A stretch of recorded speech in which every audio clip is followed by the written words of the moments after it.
There was an old cowboy and his son that lived in the frontier west. They awoke one morning to find out that their fence had broken and all their horses had escaped. The son said, "Well, Daddy, isn't this the worst thing that's ever happened?" And his dad said, "Well, son, maybe, but maybe not."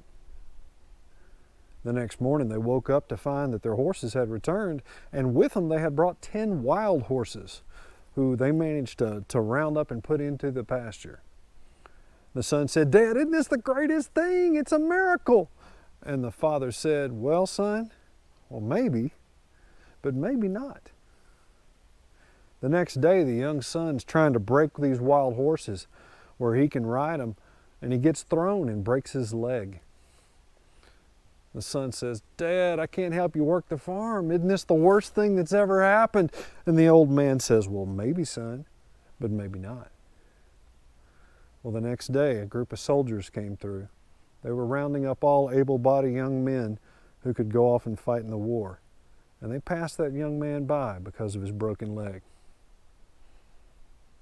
10 years ago, I ended up getting diagnosed with colon cancer. The chemotherapy left me with numb fingers, lack of mobility. I couldn't practice dentistry anymore. I couldn't do the clinical work that I had trained so hard to do and had worked so hard to the practice that I had built up. And I could have looked at that and said, "You know what? This is the worst day ever." But in fact, that day gave me opportunities. That day gave me a chance to start anew with a new life. I am able to be home with my kids now. I'm working a different business where I'm helping people all over the country, all over the world. And I only got to do that because of this horrible thing that happened to me. Now, it turned out well for me. It may not turn out well for someone else.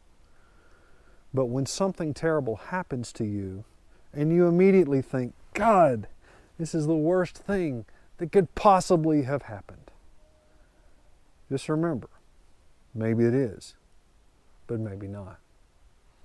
This is Dr. Greg Grobmeyer with Practice Therapy.